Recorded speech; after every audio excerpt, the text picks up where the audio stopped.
High school sports, we've got it covered. Overtime starts now. Hello and welcome to a new season of Overtime. I'm Scott Lubber. And I'm Drew Collins. Are you ready for some state line football? We are. Yeah, every year when we flip the calendar to August, I'm like, where did the summer go? I'm not ready for football season yet. Then I get out to a few of those practices and suddenly I cannot wait for some game action. It all starts next week. Tonight, we'll get you set with some preseason special. Let's begin with NUIC. The Lena Winslow Panthers are the standard in that conference, Scott. Yeah, they sure are. They're the one team until somebody else proves otherwise. They've been the conference champs the last 3 years. They played in the last 5 1A state championship games. This year, they'll have another outstanding line led by junior Gannon Dunker. The Panthers have had a lot of great running backs over the years, but I think the two guys they have returning are the best tandem ever, Alex Schlichting and Aiden Wild. Schlichting is the fastest player in Lena history. Wild's an incredible combination of size, power, and speed. After finishing second in the state the last 2 years, the Panthers are determined to get back to number 1. Last year, we played our hearts out, and basically we just need to bring that same mentality to this season so we can get back in the same spot and win a state championship. I think we've been really busting it since February. We've been in the weight room Monday, Wednesday, Friday, and now football practice. I think we're going to be really excited. A lot of fuel to the fire from last year. Drew, the last NUIC team other than Lena Winslow to win the conference was DuPac. The Rivermen did it in 2021. That was with Hunter Hoffman at quarterback. His younger brother, Cooper, was outstanding the last 3 years. And their dad, Tyler Hoffman, was the head coach. But now the Hoffmans are all gone. Former running back Lucas Rossau is DuPac's quarterback. Former assistant coach Kyle Demas is the head coach. DuPac will move to the Big Northern Conference next year, so they want to finish up strong in the NUIC this year.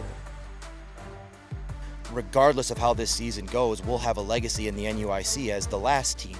So whatever we want to make that is what we want this season to be, and hopefully that's with the trophy at the end of it to go with us. DuPac and Lena Winslow will be strong, but the NUIC is far from a two-team conference. Eastland Pearl City finished very strong in 3rd last year, and the Wildcats have some big-time players back. Speedy running back Draven Zier will bust his share of big plays again. Will Burchin's that physical presence who thrives at middle linebacker. And EPC has lots of size on the lines again, led by 6'6", 300-pound Brody Vagley. Another team that I like, Scott, is Stockton. A lot of people are high on the Blackhawks. They were 7-4 last year.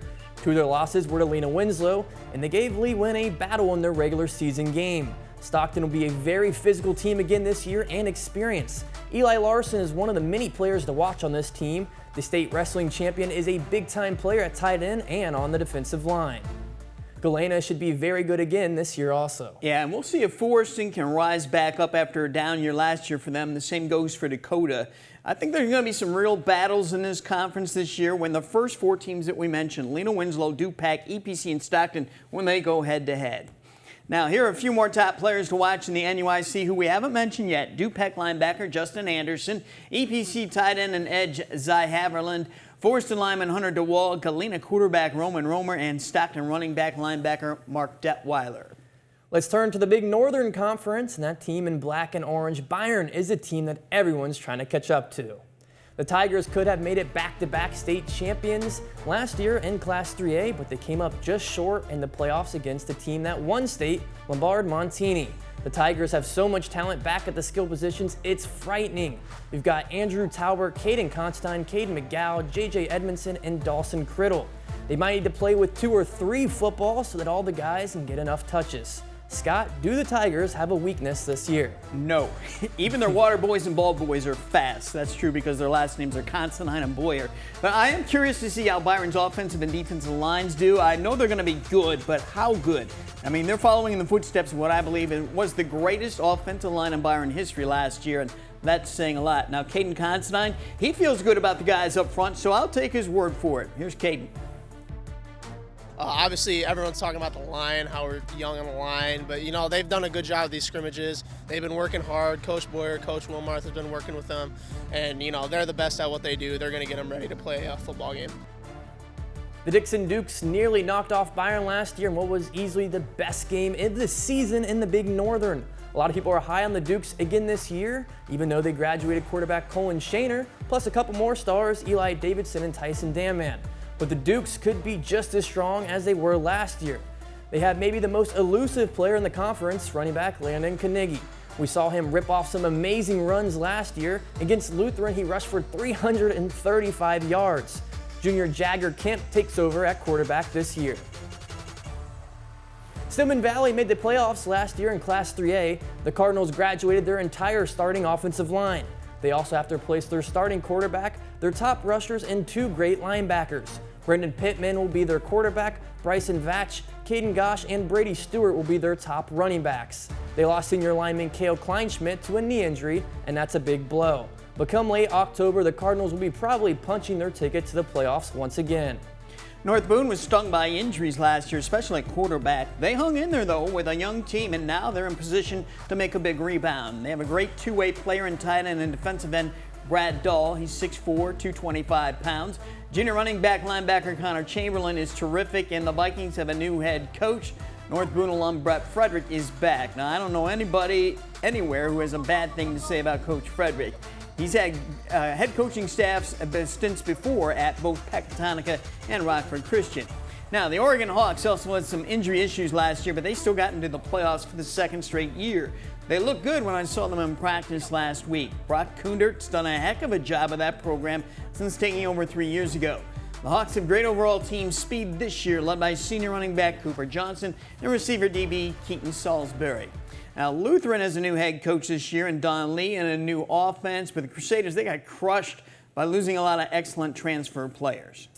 They did. Bagel will try to make some strides after struggling last year, and GK is always competitive, although Dupec did a number on the Cogs last year in the playoffs.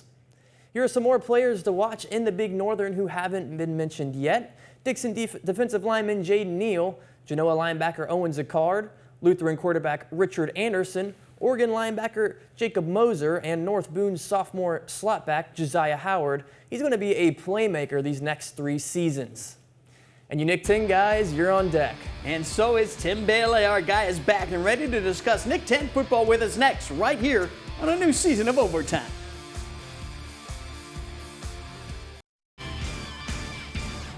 The Nick 10 was a bit down last year, and the playoff results reflected that. This year should be a better year because the conference looks stronger from top to bottom. We begin with Auburn. The Knights didn't win a game last year, but head coach Leroy McFadden got his program in place. The kids now know what to expect. And despite going winless, the Knights have 60 guys in their program, so that's encouraging. They return quarterback Xavier Lindy and top lineman Josh Runblade. And they've added 2 key transfers from Lutheran, Gavin Sanders and Daniel Ballard. Belvedere also is optimistic that things will be better this season after going 1-8 last year. This is Sean Donnelly's second season as head coach, so he has set some things in place and has better familiarity with his guys and them with him. He's also welcoming aboard his coaching staff former Belvedere head coach Chuck Leonard, so that's a big plus. And the Bucks have some key players back. Demetrius Taborn and Juan Cervantes are 2 of them. Belvedere North is setting the bar high this season. The Blue Thunder tied for the conference championship last year, and they made the deepest run in the playoffs, reaching the 3rd round in 6A. They have lots of experience and talent returning. Eric Roman, Ben Booker, Nathan Alexander, and Antoine Williams are some of their top guys. The big change is Andrew Bucci's taken over at quarterback. Ooch, all right. The Boylan Titans tied for 5th in the conference last year, and they lost some key players who transferred to other schools. They also graduated Baron Scholl. But from what I saw the Titans at practice last Saturday, they're going to be just fine. They have returning quarterback in Dominic Cacciatore, 3 Hernandez brothers, giving them great athleticism, and the Titans have some big linemen. The East Arabs ready to unleash their normal ground and pound attack. They have some good size on the line and some big backs. Now the Arabs, though, are going to be very young. They only have 5 seniors. That bodes well for their future. We'll have to see how quickly those young guys, though, mature this year. Linebacker Nick Young and receiver DB Damian Allen will be 2 of their key players. And Anthony Stone Jr. steps in at quarterback to give the Arabs a passing threat like they haven't had in quite a while. The Freeport Pretzels got their gorilla off the backs last year by making the playoffs for the first time in 16 years. That momentum has carried over. They lost a great player in Cam Werner, but they returned first-team all-conference defensive lineman Lenarion Freeman. Israel Goodman is another big lineman who's back, and Denarius Epps will be a key playmaker on the offense, defense, and special teams. Junior Thomas Olsen, will take over at quarterback. The Guilford Vikings finished strong last year and made the playoffs. They took 4th in the conference. They will not be satisfied with a 4th place finish this year, not with the talent they have. Messiah Tilson and defensive edge and tight end Keeson Taylor, they're going to be playing big-time college football. Grayson Weber is back for his 3rd season at quarterback. He might be the best passing QB in the conference, and the Vikings will be very big on the offensive line. The Harlem Huskies no longer have Jamani Muhammad, but they've added several talented players who should add more to that offense this year. They welcomed transfer players from Chicago, Miami, Florida, and locally from Boylan and East. The one from East is defensive back LeBron McLellan. The Huskies' main playmaker this year should be running back Dwayne Broom. Stepping in at quarterback will be sophomore Braxton Fawcett. With the talent around him, he should be just fine. Can't talk about Nick 10 championships without including the Hononegah Indians. They've tied Belvedere North for the crown last year. They've won or shared the Conference 3 the last 4 years. They'll be big on the line as usual with Max Benson and Jarvis and others. Yone Timoteo will likely be the heart and soul of the team at linebacker and running back. And keep your eye out for Logan Wilson on the edge on defense. Drew Shockley takes over as the starting quarterback. The Jefferson Jayhawks graduated 2 of the best players in the conference, running back defensive end LaShawn Gathright and quarterback Sebastian Gracious. But are they worried? Not at all. They've added quarterback Jaden Williams and running back linebacker Donzel Ingram Love from Boylan. They have their best receiver in the conference returning, Michael Townsend. And the best part is the Jayhawks have more than 120 players in their program. So the arrow is pointing up for these guys. All right, let's welcome back our guy, our Nick 10 analyst again this year, Tim Bailey. Right. It's officially football season now that Tim is back in the house. Tim is, of course, former Nick 10 football star and college football player. He's also the head guy at Mercy Health Top Performers at SportsScore 2, training many top athletes over the years. They include NFL guys Dean Lowry, James Robinson, Josh Black, and Robert Jones, Jamani Muhammad, Connor Dennis, Dominic Kelly, and Nathan Alexander, who currently plays at B North. Tim, normally we have some coaching changes in Nick 10 discuss, but this year, no. That's rare. How important is it to see the continuity in the conference going into this year? I think it's huge to see the continuity in the conference because it just allows you to see now how coaches are actually connecting with their players, but again, also, too, how these coaches are able to actually go in and having the opportunity to build a program. For so many years, you've seen coaches in and out, the door just swing open, close, open, close. But I think right now, where the state of the Nick 10 and where the coaches are right now, I think we have a really great crop of coaches in the Nick 10, and hopefully we'll see these guys around for many years more. Let's talk about some of the top talent in the conference. There are some outstanding guys who are being heavily recruited by major colleges all across the country. Let's start with Guilford receiver defensive back Messiah Tilson. He's already committed to Kentucky, so he's going to be playing in the SEC next year. Give us your thoughts, Tim, on this young man. Well, first of all, congratulations to him. The hard work that he put in, obviously, it's paid off. Hopefully he can go out and have a really great season this year. It's an honor. It's always an honor and a treat to see these kids go on and fulfill their dreams. But what he's been able to do in his high school career is nothing short of phenomenal. I think he's going to go on to Kentucky and really do some great things in the SEC. And the Vikings have another big-time talent in edge rusher and tight end Keeson Taylor. He's only a junior. He is 6'4", 225 pounds. He's being recruited by pretty much every Big Ten school. He is the most heavily recruited player in the conference since former Guilford Viking Carlos Polk. So how dominant do you think Taylor's going to be this year? I think he's going to be dominant. I mean, if you look at what he did his freshman year and his sophomore year, I mean, you see his maturation, you see the growth. He's putting on some size. Looks like he's working on his lateral quickness.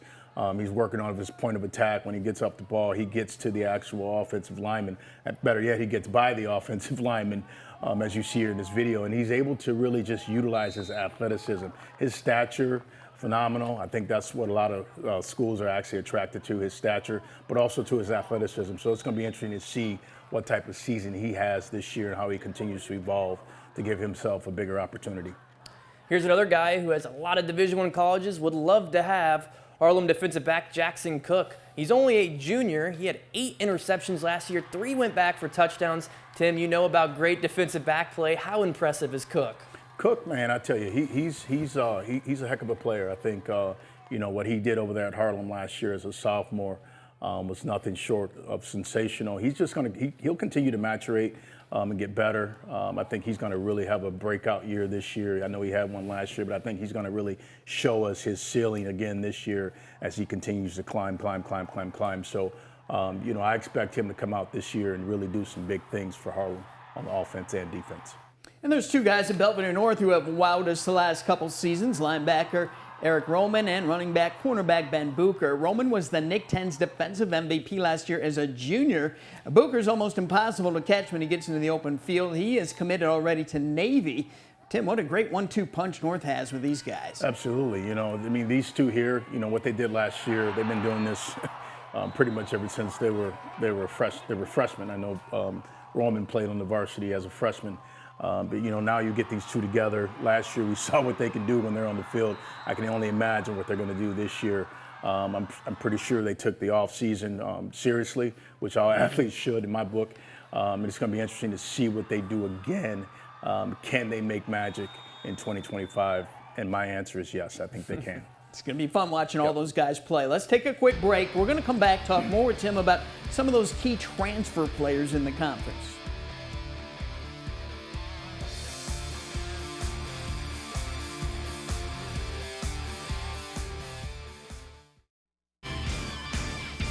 All right, welcome back. A lot of players have changed teams in the NIC 10 this season. One is Gavin Sanders. He went from Lutheran to Auburn, and Tim Sanders isn't the biggest guy in the world at running back, but anybody who saw him at Lutheran knows he's a playmaker and with his speed and moves. So how much of a shot in the arm can he be for the Auburn Knights? I think he's already given him a shot in the arm. I think Coach McFadden's probably sleeping a little bit better at night, knowing that he's got a really good, solid running back.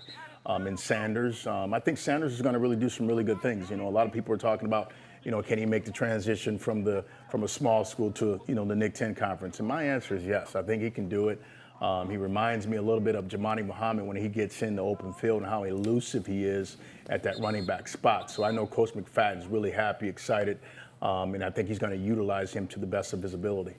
Here's some other key transfers. Defensive back slot back LeBron McClellan to Harlem from East. Mammoth offensive tackle Malachi Richardson from Lutheran to Guilford. Two-way lineman Julius Holt from Lutheran to Jefferson. And the two Boylan guys now at Jefferson, Jaden Williams and Dontrell Ingram Love. Out of that group, Tim, what jumps out to you there? They all do, to be honest with you. You got some really good athletes that have transferred. You ask yourself, is this the NIC 10 portal here, what you're looking at? But good luck to these guys because, again, I think, the schools that actually pick these young men up are really going to be a little bit better at the positions that these young men play. All right, Tim gave us a list of his top performers to watch this season. We've discussed some of them already, Messiah Tilson, Kason Taylor, Gavin Sanders, and Ben Bucher. Tell us about the guy on the bottom, Guilford junior quarterback Grayson Weber. Grayson's going to be a really good player. He really showed some good maturation last year as a sophomore. Now he's a junior. He's got some time underneath his belt. I look for him to really, really control and be that maestro of that Guilford offense.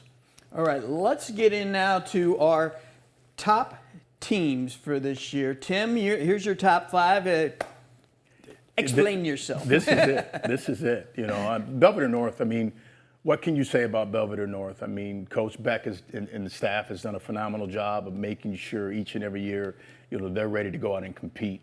They should be in the top two in the conference. I have them at 1, Hononegah number 2, Guilford number 3, Boylan number 4, Harlem number 5. I think this is going to be it, guys. I really do. I believe in my picks, and this is 1 through 5, all great teams.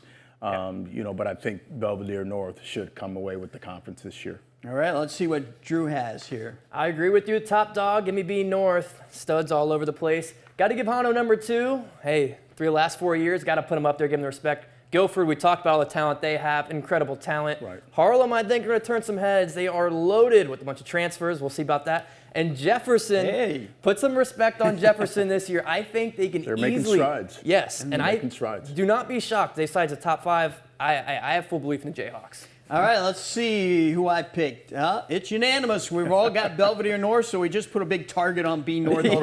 I think everybody knew what North had coming back. I picked Guilford last year to win it. I think I was a year premature, but they're going to be really good. I got them at number 2. I got Harlem 3, Hano 4, and Boylan at number 5.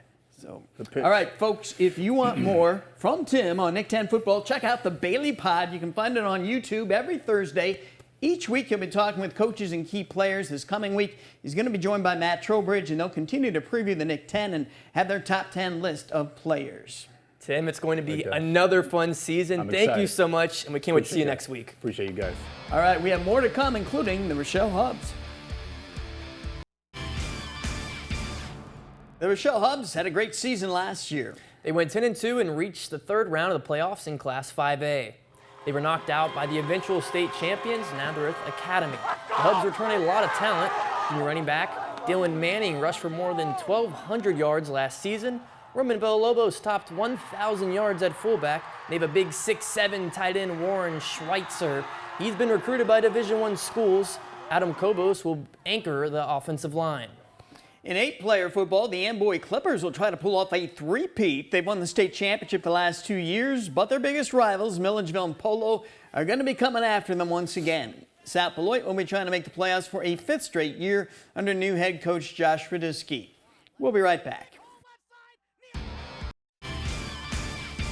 We'll be right back here with you every Friday night through the season on Fox 39. Many nights it'll be following the Fox Network college football game around 10:30 or shortly after. Some nights, like tonight, we're going to be on a bit later, but we'll keep you posted each week. I can tell you next week we'll be on right after the Auburn-Baylor college football game. We should be on around 10:30ish or slightly thereafter. That's going to do it for this show. Thanks for watching and enjoy your weekend.